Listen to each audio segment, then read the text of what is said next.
In the deep boreal forests of northern North America, across the territories of the Cree, the Ojibwe, the Innu, and the Naskapi, there is a creature that has been described in remarkably consistent terms for over 400 years. It is, in nearly every account, tall and gaunt, pale-skinned, long-limbed, ice-rimed, hungry. It hunts at night and travels alone through the deepest snow, in places where other large mammals cannot survive. The Algonquian-speaking peoples gave it different names: Wendigo in Ojibwe, Wutiko in Cree, Jeune in Innu, but the same anatomy, the same behavior, and the same preferred terrain. For 4 centuries, this creature has been treated as folklore, a cautionary tale, a moral allegory, a winter spirit. And yet, the descriptions are remarkably consistent across enormous geographic distances and across generations of independent witnesses.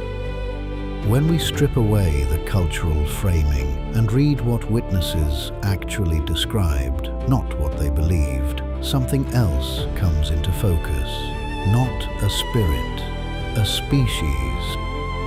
The earliest written reference appears in the Jesuit Relations, the field reports of French missionaries to New France, compiled in 1636 by Father Paul Le Jeune. He records the description given to him by Innu hunters of a creature called Jeune, tall, gaunt, ice-skinned, and starving. Over the following 2 centuries, accounts from Hudson's Bay Company traders, Anglican missionaries, and independent travelers across the Algonquian territories continued to describe the same creature. The records are kept in the archives of York Factory, Moose Factory, and Fort Albany. The cross-cultural consistency is the part that has always troubled anthropologists. Geographically isolated communities, separated by hundreds of miles of dense boreal forest, with limited contact between them, describe the same anatomy, the same behavior, the same preferred terrain. The descriptions converge in a way that pure folklore rarely does. In 1879, a man named Swift Runner of the Plains Cree Nation in what is now Alberta was tried and executed for murders he committed during a winter famine. He testified that he had been transformed by an encounter with the creature in the deep forest the previous winter. His case was, at the time, treated as evidence of psychiatric collapse from starvation. It is now sometimes cited as the only surviving courtroom testimony from a witness who claimed direct contact. Under the proposed classification, the creature is designated Homo borealensis, the boreal human.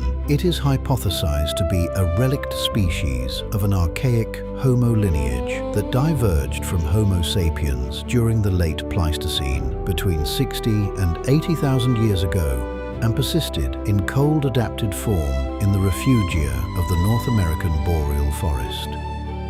It would not be the first such discovery. The Denisovans, an entire archaic human lineage, were unknown to science until 2010. The hobbit-like Homo floresiensis of the Indonesian island of Flores persisted until roughly 50,000 years ago. Archaic Homo lineages have surprised us before. The proposed habitat is the cold temperate boreal forest spanning northern Ontario, Quebec, Manitoba, and the upper Midwest at densities estimated at 1 individual per several hundred square kilometers. It is a creature of cold, dark, slow places. It is almost never seen. Its movement is patient and silent. It travels great distances on foot through deep snow, leaving a single line of long bipedal tracks. The depth of the snow rarely slows it. The cold does not affect it at all. Anatomically, the species is defined by extreme cold adaptation. The nasal cavity is greatly enlarged, with extensive turbinate bones for warming and humidifying inhaled air at temperatures below -40 degrees. The cranium is elongated, the brow ridges are pronounced. The skull would, in the field, be immediately distinguishable from modern Homo sapiens.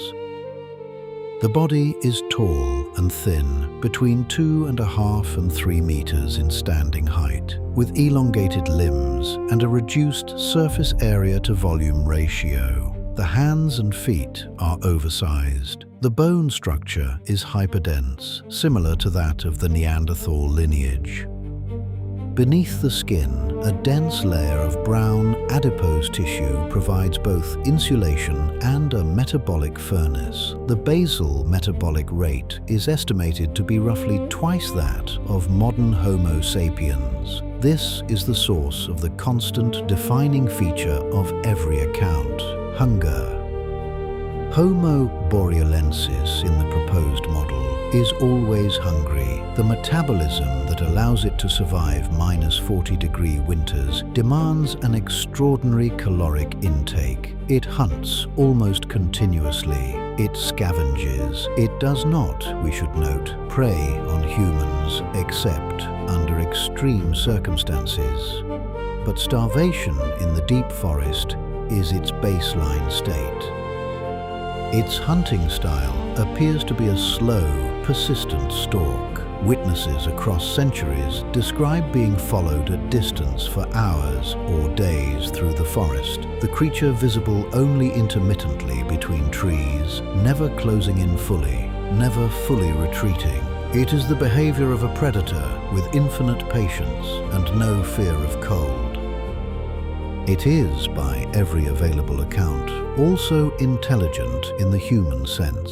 It uses simple tools, it avoids known traps, it learns the patterns of human settlements and adjusts. Its avoidance of direct confrontation suggests it is aware that humans in numbers are dangerous.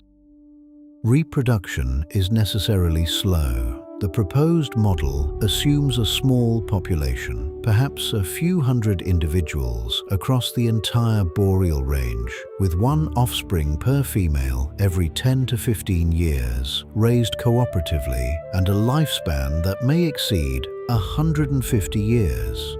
In a cold, low pathogen environment with low predation pressure, longevity is plausible. The evolutionary history of Homo borealensis is, of course, a reconstruction, but a plausible one exists.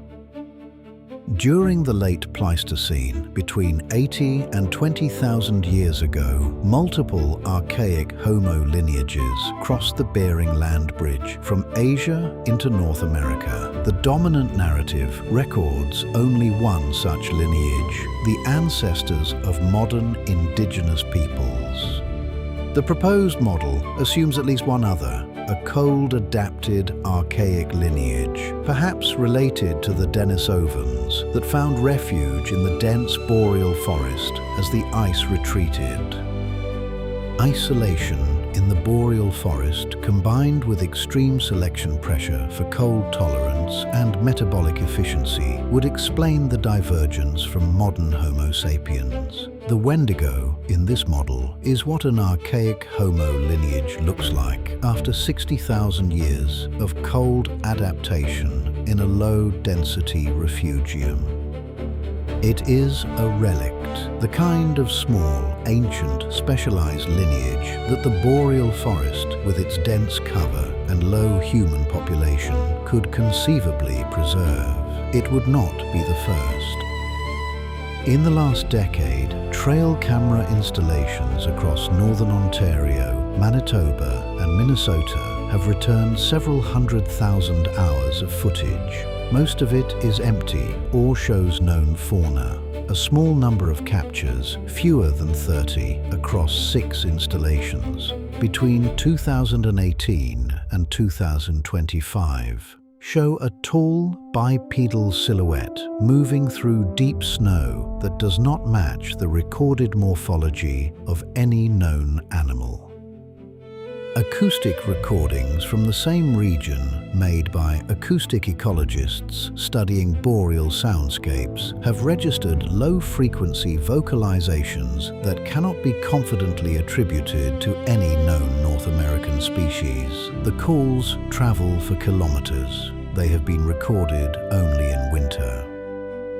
In every case, there is an alternative explanation: misidentification of a tall human in heavy winter clothing, a bear standing on hind legs at distance, an artifact of the camera. In every case, the alternative explanation is possible, and in every case, it feels, to the researchers reviewing the footage, strained.